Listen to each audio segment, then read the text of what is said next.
Hello, नमस्कार, स्वागत है आप सभी का द पॉलिटिकल क्लासेस में। तो बच्चों, आज हम लोग बात करने वाले हैं सीईटी यूजी का जो सिलेबस है, जो कि बेसिकली 12th का सिलेबस है, उसकी फर्स्ट बुक का, ठीक है, जो कि politics in India since independence है। उसके बारे में आज हम लोग डिस्कस करेंगे क्योंकि कोर्स स्टार्ट करना है। तो उससे पहले हम लोग टॉपिक्स को समझेंगे और टॉपिक्स की जो है वो डिटेल्स स्टडी करेंगे कि कौन कौन से टॉपिक्स को हम लोग को कवर करना है और पॉलिटिक्स इन इंडिया में कितने सारे चैप्टर्स हैं और उस चैप्टर्स में कौन कौन से टॉपिक्स हैं जिन पे आप अगर फोकस करें तो आपका जो ये एग्जामिनेशन है वो बेहद आसानी से क्रैक हो जाएगा। ठीक है बच्चों, तो यहाँ पे दो बुक्स हैं जो कि आप लोग को पढ़नी है। पहला है politics in India since independence and दूसरा है कंटेम्प्रेरी वर्ल्ड पॉलिटिक्स। तो आज हम लोग जिस बुक के बारे में बात करने वाले हैं वो है politics in India since independence. आइए आगे बढ़ते हैं। तो अगर हम देखें तो इस जो आपकी फर्स्ट बुक है इसमें कितने चैप्टर्स हैं? ठीक है, तो टोटल 9 चैप्टर्स हैं। इसमें फर्स्ट आ जाता है राष्ट्र निर्माण की चुनौतियां, कि जो नेशनल बिल्डिंग में कौन कौन से चैलेंजेस आए हैं उसको हम लोग देखते हैं। क्या क्या चीजें थी जैसे ही हम भारत जो है वो आजाद हुआ उसके बाद सबसे पहले क्या क्या चुनौतियां हम लोग को देखनी पड़ी। फिर वन पार्टी डोमिनेंस, कैसे कांग्रेस का एक जो प्रभुत्व है वो बढ़ा, उसको हम लोग देखेंगे। Then politics of plan development, कैसे आर्थिक व्यवस्था जो है वो भारत की सुधरी। फिर भारत की आर्थिक जो इंटरनल से हम लोग अब एक्सटर्नल रिलेशन की तरफ जाएंगे। एंड फिर उसके बाद कांग्रेस सिस्टम, एक बहुत लंबे टाइम पीरियड तक कांग्रेस सिस्टम ने कैसे इन्फ्लुएंस करके रखा है भारत को, पूरे अपने पकड़ में बना के रखा है, उसको भी हम लोग देखेंगे। और वो कैसे है, क्यों कांग्रेस आज के टाइम पीरियड पे क्या कैसे वो कार्य कर रहा है वो भी देखेंगे। उसके बाद the crisis of democratic order, क्या क्या क्राइसिस देखें उसमें क्या क्या हम लोग को कौन कौन से इंसिडेंट पे है जिस पे ध्यान देना है। राइज ऑफ पॉपुलर मूवमेंट जो है, ध्यान दीजिएगा बच्चे, राइज ऑफ पॉपुलर मूवमेंट में जनरली हम लोग कौन कौन से मूवमेंट्स पे ज्यादा फोकस करते हैं। आखिर बहुत मूवमेंट्स तो बहुत सारे हुए हैं, उसमें नेशनल स्टेट लेवल पे और एक स्टेट लेवल के जो मूवमेंट हुए हैं उसने किस तरीके से उसको नेशनल लेवल पे आगे बढ़ाया है वो भी देखेंगे।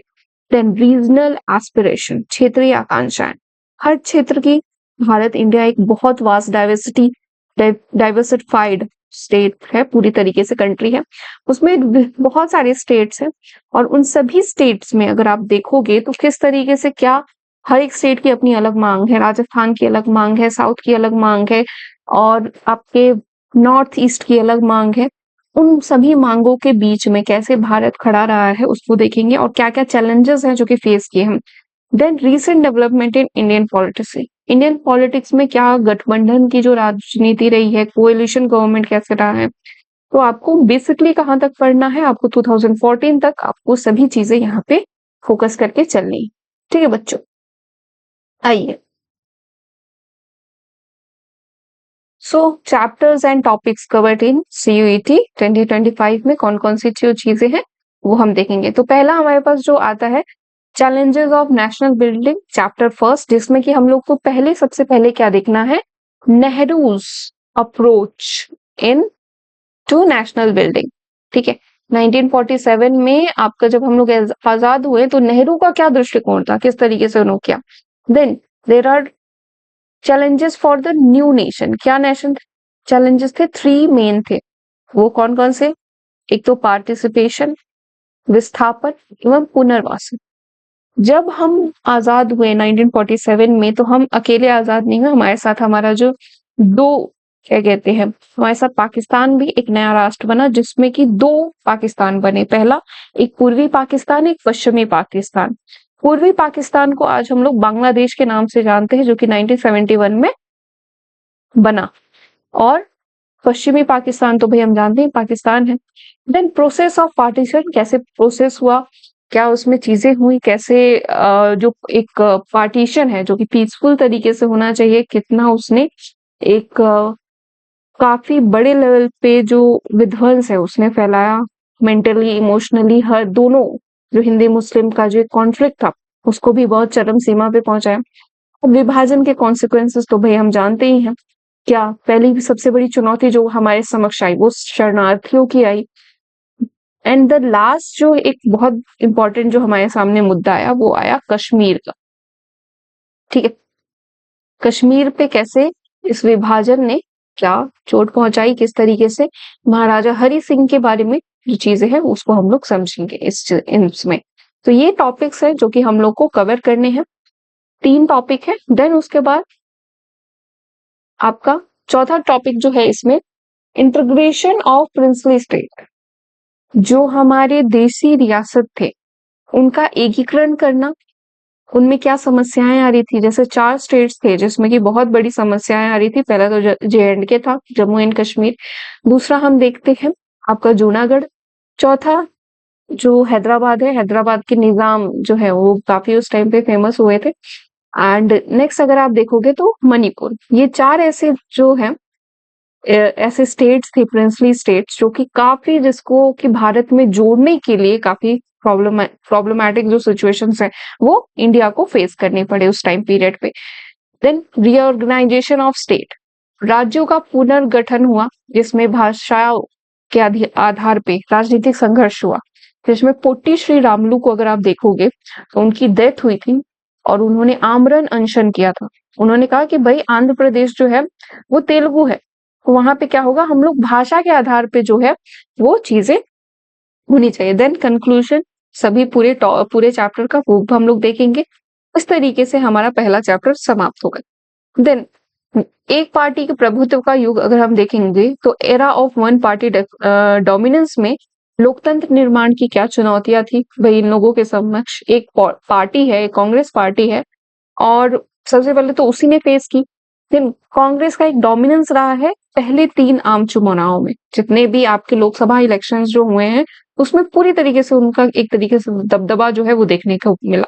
देन राष्ट्रीय स्तर पर कांग्रेस के प्रभुत्व की प्रकृति क्या रही है, किस तरीके से उसने कार्य किया है। देन कांग्रेस की गठबंधन की प्रकृति फिर स्टार्ट हुई, क्योंकि एक टाइम के बाद क्या हुआ, कांग्रेस धीरे धीरे विलुप्त होने लगी। आगे देखते हैं इमरजेंस ऑफ ऑपोजिशन पार्टीज। एक नया चैलेंज जो कांग्रेस के सामने आया वो क्या आया, कि जो इमरजेंस है वो न्यू पार्टीज का आया। Communist victory in Kerala, Kerala में जो कम्युनिस्टों की जो जीत है वो आई। उस वजह से एक तरीके से कांग्रेस का जो प्रभुत्व था वो थ्रेटनिंग हो गया, डर हो गया। ठीक है। Then major political parties after independence, जैसे बीजेएस आ जाता है, सोशलिस्ट पार्टी आती है, सीपीआई आती है, स्वतंत्र पार्टी आती है। So you have to understand the world politics. जितने भी आप जो सीयूटी यूजी पीजी की भी तैयारी कर रहे हैं, जो यूजीसी नेट की तरफ भी जो बच्चे काम कर रहे हैं, तो पॉलिटिकल साइंस में आपके लिए जरूरी है, एक अगर आप अपना बेसिक मजबूत करना चाहते हैं तो आप इन सभी पार्टीज के बारे में पढ़िए, और 11th-12th की बुक को भी आपको फॉलो करना है, मैंने जैसे आपको बताया भी है। आइए आगे बढ़ते हैं। इन सभी पार्टीज के बाद में आपका हमारे पास आता है 3rd चैप्टर हमारा। ठीक है, इसमें आपका पॉलिटिकल डिसीजन एंड डेवलपमेंट, कैसे पंचवर्षीय योजना आगे 5 ईयर प्लान जो है, एक्सपेंशन ऑफ स्टेट सेक्टर, कैसे राज्य का विस्तार किया जाए, राज्य को कैसे मजबूती दी जाए, राज्य में कौन से उद्योग स्थापित होने चाहिए कि वो राज्य आगे बढ़े। Then rise of new economic interest, नए आर्थिक हितों का उदय हुआ।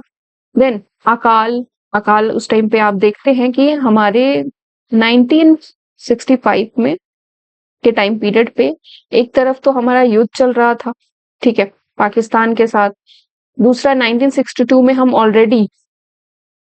हम चाइना से हार चुके थे। तो उसमें क्या था कि उस चीज को देखते हुए पाकिस्तान ने क्या सोचा कि हम पे वॉर करे, और वार करने की जगह उसको क्या करनी पड़ी, उसको मुंह की खानी पड़ी।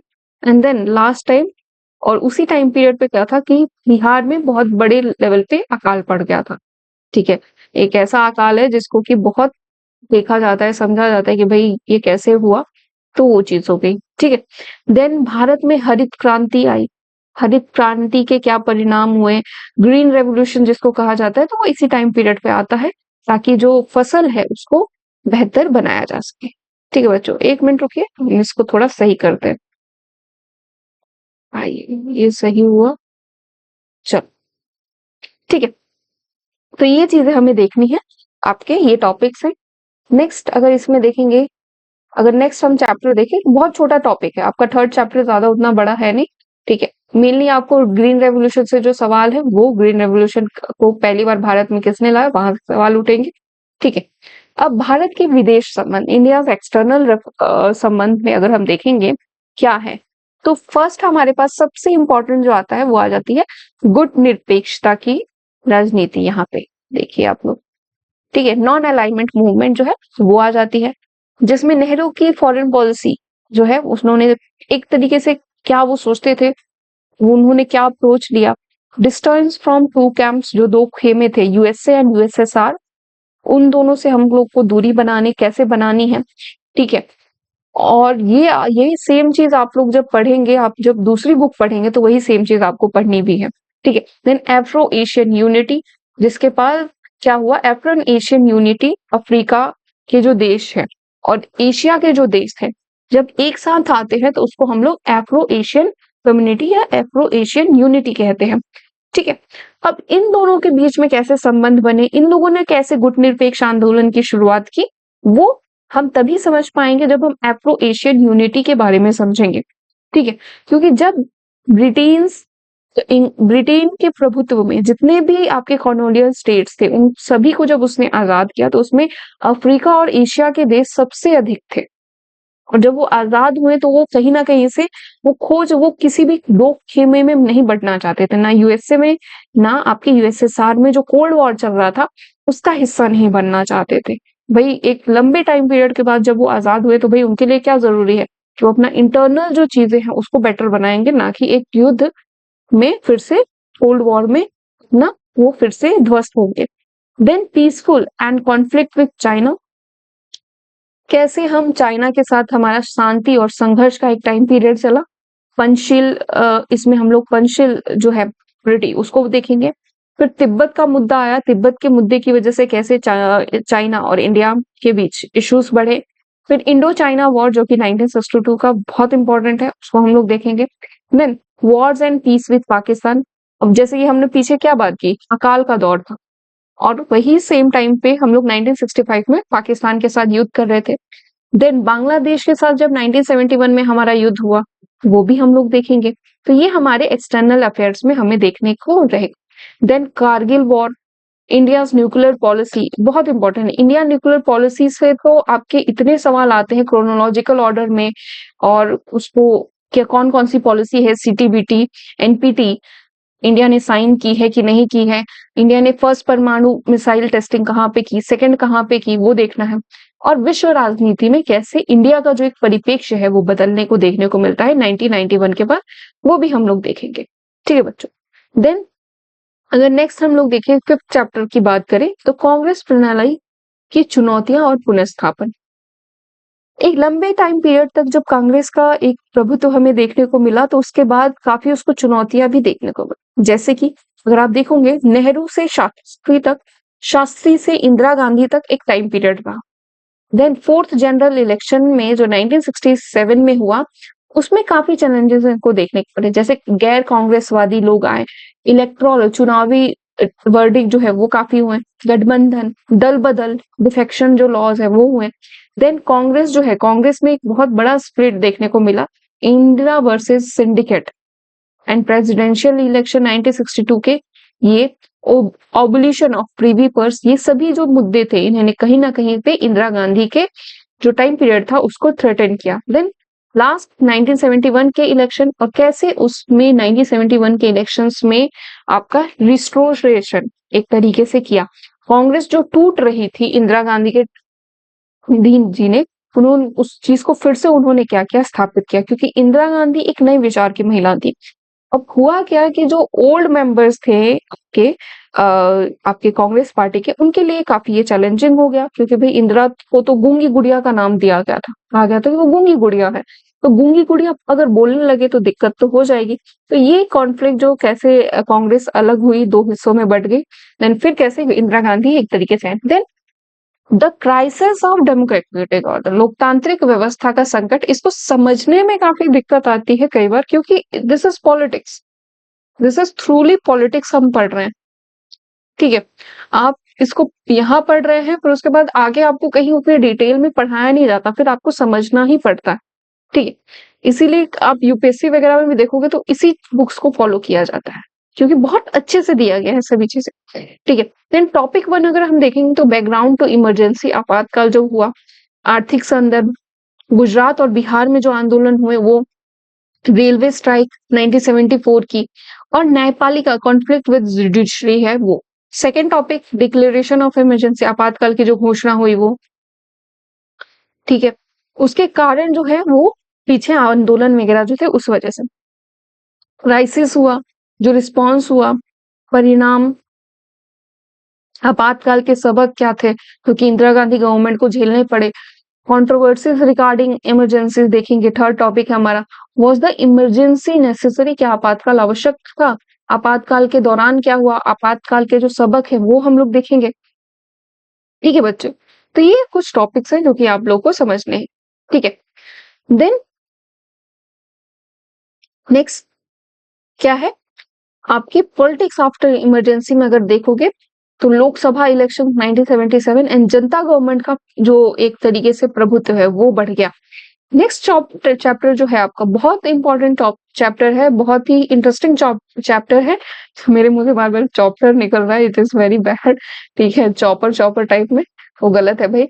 The rise of popular movement में अगर आप देखोगे तो लोकप्रिय आंदोलन में चिपको आंदोलन, ठीक है? आपका पार्टी बेस्ड आधारित, गैर पार्टी बेस्ड आधारित, दलित पैंथर्स जो हैं वो आए, उनकी उत्पत्ति, क्या काम कार्य करते थे। देन उसके बाद भारतीय किसान यूनियन, वो हम लोग को देखना है, ठीक है बच्चों? तो ये चीजें हमें देखनी है। नेक्स्ट अगर आप देखोगे और इसमें कुछ इंपॉर्टेंट है, रुकिए मैं बताती हूँ, ठीक है? नेक्स्ट अगर आप देखोगे तो एंटी अरक विरोधी आंदोलन, ओरिजिन कैसे हुआ? नर्मदा बचाओ आंदोलन, सरदार सरोवर प्रोजेक्ट जो है बहुत ही फेमस प्रोजेक्ट है। डिबेट्स क्या हुए, स्ट्रगल क्या हुए, lessons from the popular movement, क्या लेसन्स हमें देखने को मिलते हैं वो हम लोग देखेंगे। देन लास्ट आपका आ जाता है रीजनल एस्पिरेशन, बहुत इंपॉर्टेंट चैप्टर है because right now it is a current form. ये अभी भी क्या है, अभी भी कहीं ना कहीं से आप देखोगे तो अभी भी ये कहीं ना कहीं से हमें इन्फ्लुएंस कर रहा है, हमारी जो राजनीति है उसको आज भी इन्फ्लुएंस कर रहा है, ठीक है? रीजन एंड नेशन, जिसमें कि इंडिया का क्या अप्रोच है, तनाव के एरियाज कौन कौन से, जम्मू कश्मीर में क्या है, रूट्स, क्या प्रॉब्लम है भाई जम्मू कश्मीर की, किस वजह से, 1948 से जो प्रॉब्लम चल रही है इंसर्जेंसी, एंड आप उसके बाद जो प्रॉब्लम हुई 22, एंड उसके बाद का आज के टाइम पीरियड तक जो चीजें हुई हैं वो हम लोग को देखनी है। पंजाब में पॉलिटिकल कॉन्टेक्स्ट में cycle of violence, road to peace, वो सब चीजें हमें देखने को मिली, ठीक है? देन इसी में नॉर्थ ईस्ट हमारे बहुत इंपॉर्टेंट है। नॉर्थ ईस्ट में जो डिमांड्स ऑफ ऑटोनॉमी जो है, स्वायत्ता की मांग, स्वायत्ता की मांग ये होती है बच्चे कि भाई हमें वो चीज आप दे दो, हम उसको मान लेंगे। देन अलगाववादी सेपरेटिस्ट मूवमेंट जो स्टार्ट होता है, बाहरी लोगों के खिलाफ आंदोलन, एंड सिक्किम का विलय, ठीक है? सिक्किम का विलय कैसे होता है, सिक्किम को कैसे बचाया जाता है, ये जितने भी टॉपिक्स है these all are important for UGC NET also. और जो बच्चे परेशान हो जाते हैं कि हमें नहीं समझ में आ रहा, हमें ये नहीं, अगर आपको कहीं से कुछ नहीं समझ में आ रहा, go with 11th-12th book. 11th-12th की बुक के साथ जाइए, आपको सब कुछ समझ में आ जाएगा। जिनको पॉलिटिक्स नहीं समझ में आया, जिनको बाकी चीजें नहीं समझ में आई, उनको सभी चीजें समझ में आने लगेगी, ठीक है?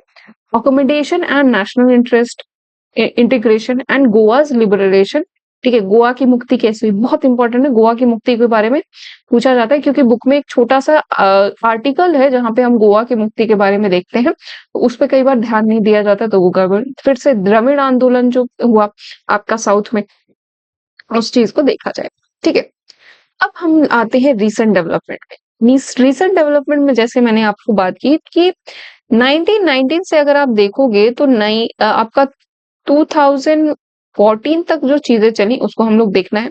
एरा ऑफ कोalition गवर्नमेंट जो कि 2014 तक चलता है भाई।